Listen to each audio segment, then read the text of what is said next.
বিতর্ক যেন অ্যাথলেটিক্সের নিত্যসঙ্গী। যখনই কোনো প্রতিযোগিতা আয়োজন হয়, কোনো না কোনো ইভেন্টের ফলাফল নিয়ে ওঠে অভিযোগ। ১৭তম জাতীয় সামার অ্যাথলেটিক্সেও মেয়েদের 100 মিটার স্প্রিন্টের ফলাফল নিয়েও সন্তুষ্ট নন ১০০ মিটার স্প্রিন্টে ১৬ বারের চ্যাম্পিয়ন শিরিন আক্তার। পদ্ধতিগত ত্রুটি দূর করতে না পারায় বারবার এমন পরিস্থিতি তৈরি হচ্ছে বলে মনে করেন অ্যাথলিট ও কর্মকর্তারা। জাতীয় স্টেডিয়ামে বসেছে জাতীয় সামার অ্যাথলেটিক্সের ১৭তম আসর। উদ্বোধনী দিনে সবার আগ্রহ ১০০ মিটার স্প্রিন্ট ঘিরে।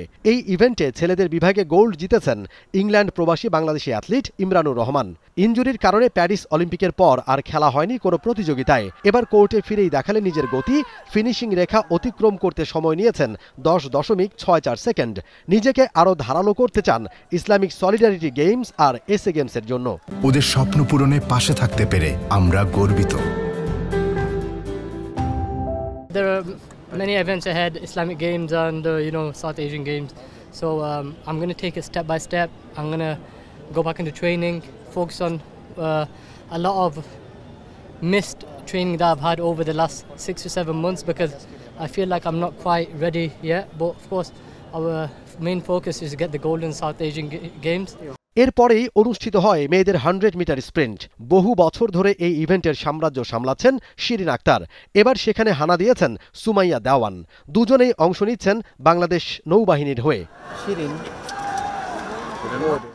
কিন্তু প্রতিযোগিতা শেষ হতেই বাধে বিপত্তি। শিরিনের দাবি, তিনি আগে পার হয়েছেন ফিনিশিং রেখা। বিচারকদের কাছে ফলাফল চ্যালেঞ্জ জানান শিরিন। পরিস্থিতি সামাল দিতে মাঠে নেমে আসতে হয় ফেডারেশন সাধারণ সম্পাদককে। প্রতিযোগিতা শেষে পুরস্কারও দেওয়া হয়নি এই ইভেন্টের। সন্ধ্যার পর প্রেস রিলিজের মাধ্যমে সুমাইয়াকেই চূড়ান্তভাবে চ্যাম্পিয়ন ঘোষণা করে ফেডারেশন। এমন পরিস্থিতির কারণে বিব্রত সুমাইয়া বলছেন, প্রতিযোগিতা চালানোর আধুনিক সরঞ্জামের অভাবেই এমন অবস্থার সৃষ্টি। আমি চাবো যে আমাদের অ্যাথলেটিক্স আরও বেশি সুযোগ সুবিধা করুক, যাতে নেক্সট টাইম থেকে এই ধরনের আর অসুবিধায় না পড়তে হয়। সুযোগ সুবিধা থাকলে অবশ্যই আর এরকম সুযোগ আসবে না। বিষয়টা স্বীকার করছেন ফেডারেশন সাধারণ সম্পাদকও। আমরা আসলে অনেক পিছিয়ে আছি, এটা সত্য কথা। তার মানে ইলেকট্রনিক্স ক্যামেরা ট্যামেরা এগুলিও আমাদের আধুনিক মানের না, যেটা সত্য কথা বললে আর কি, যেটা আমরা পুরানো জিনিস দিয়ে ঘষে মেজে ঠিক করে দিচ্ছি। তবে আমরা এ ব্যাপারে আমরা জাতীয় ক্রীড়া পরিষদ, ক্রীড়া মন্ত্রণালয়কে আমরা লিখেছি, আমরা আবারও লিখব যে এটি যেন আধুনিক করার জন্য আমাদের ব্যবস্থা করা হয়, যার জন্য আমরা সব কিছু শুধু এই রেজাল্ট না, অন্যান্য জিনিসও যাতে আমরা তড়িৎ গতিতে সব কিছু করতে পারি, সে ব্যাপারে আমরা তাদের কাছে সাহায্য চেয়েছি। আবার আমরা এই এক সপ্তাহের মধ্যে আবারও চাবো। আধুনিক অ্যাথলেটিক্সে যুক্ত হয়েছে অনেক প্রযুক্তি। সেই তুলনায় অনেক পিছিয়ে বাংলাদেশের অ্যাথলেটিক্স, যে কারণে সাউথ এশিয়ার গণ্ডি পেরিয়ে আন্তর্জাতিক অঙ্গনে খুব একটা সাফল্য দেখাতে পারছে না Bangladesh.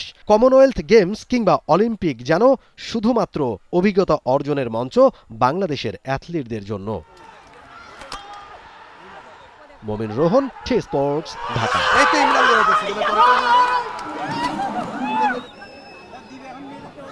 For more updates, subscribe to our YouTube channel and click on the bell icon. Follow us on Facebook and Instagram. Download T-Sports app to enjoy exciting games and highlights. Visit tsports.com.